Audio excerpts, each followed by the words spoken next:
Hello guys, for today's video, mamimili tayo sa Spark. Sabi ko nung una i-challenge ko yung sarili ko, 30 real, pero mukhang hindi ko kaya. Pero tignan natin baka naman, 'di ba? Ang sadya ko talaga dito lotion kasi namimiss ko na yung Enchantor favorite ko kasi yun. Tsaka wala na akong shampoo. Tsaka sabon sa katawan, tsaka sabon panlaba. Ito, pinagpipilian ko nga ito, Sunsilk or yung Dux na shampoo. Siyempre, Pilipino tayo, kaya sa Sunsilk tayo. Ano siya 9 point something, so 10 real. Pero pinili ko pa rin siya. Sa sabon naman, kailangan ko ng pampalight ng skin kasi ginagamit ko pang sensitive. So, tinry ko tong Lux Glowing Skin. Gamit ko kasi Dove. Kung hindi Dove, Johnson. Kasi may eczema ako, diba? Kailangan ko ng soap na for sensitive skin. So, ayan na, lakad-lakad. Naghanap naman ako ng lotion ko. Naghahanap ako ng pampaputi rin. Nagagamitin ko lang sa gabi kasi ang pang-araw ko yung QV. Tapos, dumampot na rin ako ng tinapay kasi may utang ako sa kaibigan ko ng tinapay. Pambabayad ko sa kanya. Nakakuha na rin pala ako ng Omo dyan. Hindi ko lang na videohan. Yung Omo yung sabon. Pinalitan ko yan kasi mas malambot yun, di ba? Ayun yung Omo. Omo na sabon panlaba. Ito, Nada or Al-Safi. Try natin yung Al-Safi kasi hindi ko pa yata na-try ito. So, yan. Al-Safi muna tayo. Tapos, ang next, saan naman to? Lalalala. Saan ka pupunta, Day? Ayun, yung Omo. Binidyohan ko lang kasi hindi ko na-videohan kanina. Pero yan yun. Naka-sale siya 19. Ang binibili ko talaga, yung Perina dun sa may Nesto. Kaso ang layo ng Nesto sa amin. So, dito tayo sa Omo, naka-sale naman siya. Yung Perina kasi tig 16 yun. Ito 19. So, 3 real lang naman. Tapos, close up para pambayad ko na naman sa kaibigan ko. May utang kasi ako pagdating ko galing Pinas. Hala, ba't dumaan tayo dito? May naalala tuloy ako sa ihaw-ihaw na ganyan. Bala siya dyan. Forget the past. Magbayad na tayo. So, magkano ang ating babayaran? 73. 73 reals. Naku. Iilan lang yun. Naka 73 na tayo dahil. Kaya ayoko mag-challenge ng ganito Huwag na mag-challenge. Hindi ko kaya. Sayo na lang. Pwede pa. Pero yung mga gantong gastusin, hindi ko kaya. Hindi ko talaga carry. So, tapusin na natin tong video sa Spark kasi masyado na tayong na-expose sa labas. Mainit. Nainitan ng eczema ko. Ayan na, Smile-smile na si Inday. Nakapamili na kahit malungkot ang bulsa niya. Ayan yung layo naman nilakad ko. Pero malapit lang yan kumpara naman sa iba na magta-taxi-taxi ka, mahal-mahal. Bibili sana akong drinks dyan kaso wala ng budget cold drinks, mga juice. Grabe yung bili ko. Grabe talaga.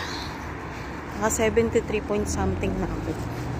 Isang sabon lang yun. Tapos isang sabon sa katawan. Isang sabon panglaba. Isang toothpaste. Tapos isang pasty bread. Tapos, ano pa ba yun? Yung cotton buds. Kasi wala nga akong cotton buds. Nabibingin na kasi ako. Tapos, ano pa ba? Yung shampoo. Isang lotion. Kasi, alam niyo na, kailangan yung pagandahin din natin yung ating balat kahit maraming kati-kati. Ayun, first time kong mamili dyan sa Spar. Mahal pala. Pero, gusto ko naman talagang bumili pag yung gamit sa katawan sa mga supermarket. Pero pag yung mga gamit-gamit lang, doon ako sa kamsa-kamsa, tsaka yung mga chichirya, yun. Mga tunay naman yun, hindi naman peke. Pero yung mga gamit-gamit sa katawan, mga skincare, hindi ako bumibili sa kamsa-kamsa kasi hindi safe doon. Hindi tayo sigurado doon. Kaya, pag mga panlaba, pwede rin naman sa kamsa. Pero sa ngayon kasi naka-sale yung Omo. Yung Omo, parang tide yun sa atin. Sikat dito. Tapos, lotion, yung mga ganun. Supermarket. Ayun. Yun lang nabili ko. Naka 73 na ako. Grabe talaga. Isang linggo pa lang yung sahod. Wala na. Diba? Tapos, kala nyo sa Pinas lang taghirap pa. Dito rin taghirap din dito. Mahal din bilihin dito. Pero dati, wala kasi, may tax na kasi dito. 15%. Parang sa Pinas din yata 15%. Dati walang tax. Nung dumating ako 2016. Walang tax pa noon. Kaya mura lahat ng bilihin. Napakamura. As in, mura na, may mga sale pa. Kulang na nga lang, ibigay na lang sa'yo. Ganon dati. So, ayun. Dahil walking distance lang naman dito yung Spar. Malapit na ako sa bahay. Yan. Kumanan niyang lalaki. Diyan din yung daan ko. Lapit lang. Yung doon sa kanto doon. Yung may umiilaw yun. Yung parang nakatayo. Ayun, doon. Malapit pero mahal. Pero okay na rin kaysa na mapupunta ka sa mura pero mamamasahe ka. Di ganun din naman. Diba? Mamamasahe ka 20 papunta, 20 pa uwi, 40. Ganun din naman. Pero ang hinahanap ko kasing lotion talaga. Sinadya ko dyan yung Enchantour. Kasi yun yung favorite ko. Ano ba yan? Yung pusa. Nagulat ako sa basura. Yun yung favorite kong lotion. Diba nangingintab yung mukha ko? Kasi for today's video, nag-makeup talaga ako.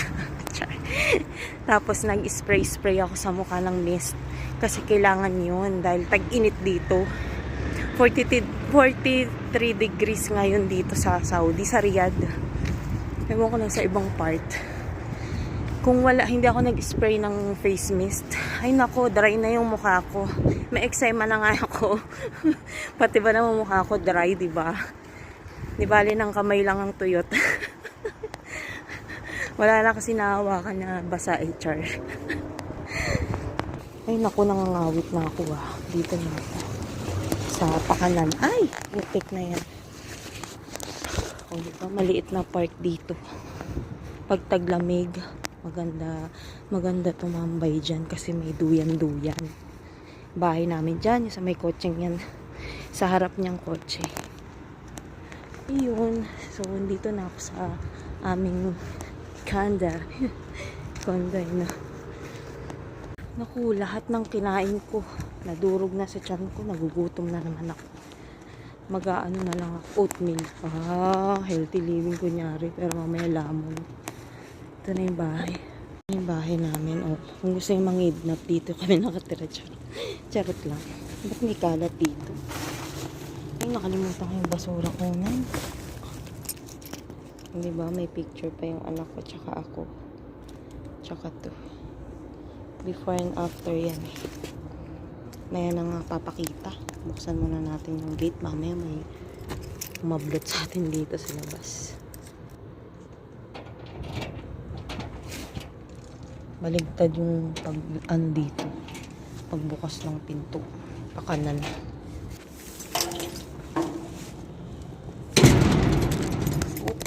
Polish. Ay, sarap sana mag-ikot-ikot kung paglamig lang.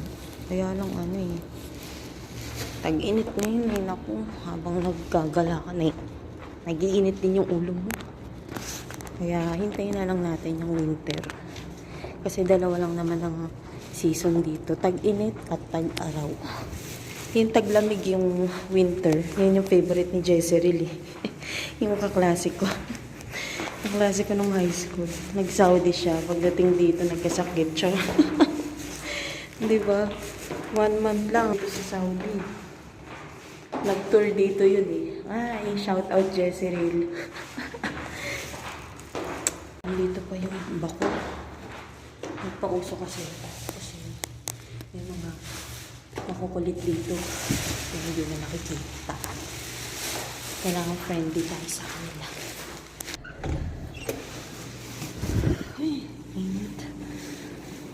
Bismillah.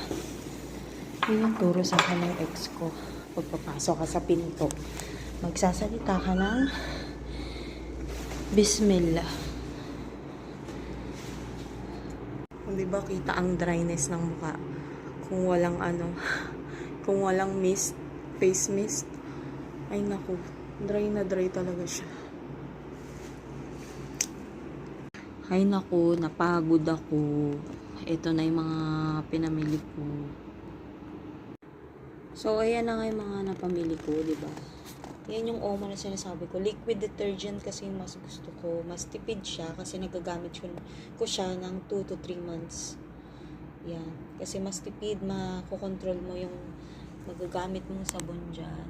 Unlike sa powder. Tapos yung lotion. Ngayon na lang uli ako mag-lotion ng ganito. Kasi ang lotion ko, palaging ganito. Yung pang sensitive, pang eczema yun. QV. Kung hindi QV, Aveeno. Yeah, kung hindi Aveeno, yung Cetaphil. Cetaphil, mahal nun. Pero ang pinakamura yun, yung QV. Tapos, yan. Ngayon na lang ulit. Alternate lang para mag-light ng konti yung skin. Kasi dun sa may QV, tsaka yung mga pang-sensitive na lotion, nakakalambot lang siya, pero hindi siya nakaka-white. So, gagawin ko, panggabi to. Tapos yung QV sa araw. Kasi sa araw makate, kasi mainit. So, ayan, Sunsilk na shampoo. Wala na akong shampoo. Naubos na yung sachet na galing sa Pinas. Tapos, milk. Kasi nag-oatmeal ako ito. Yung stock ko dyan. Cereal at saka yung oatmeal. Ito po. Aray ko. Oatmeal ko yan. Diba? Oatmeal. Yan ang kinakain ko sa gabi pag uwi. Ayaw, tinatamad na kasi ako kumain pag uwi. Tapos, isang sabon lang. Kasi bawal din sa akin to. Para lang mag-glow yung skin. Tapos sa gabi ko to gagamitin. Tapos, yung pang-sensitive ko na sabon sa araw. Kasi nga, mainit makati. Wala na akong pantutuli. Ayan, cotton buds, bingi na eh. Bungol na tayo, kaya kailangan magtutuli. Hindi magtutuli, maglinis lang ng tenga. Mga tutuli natin, naipon na sa loob.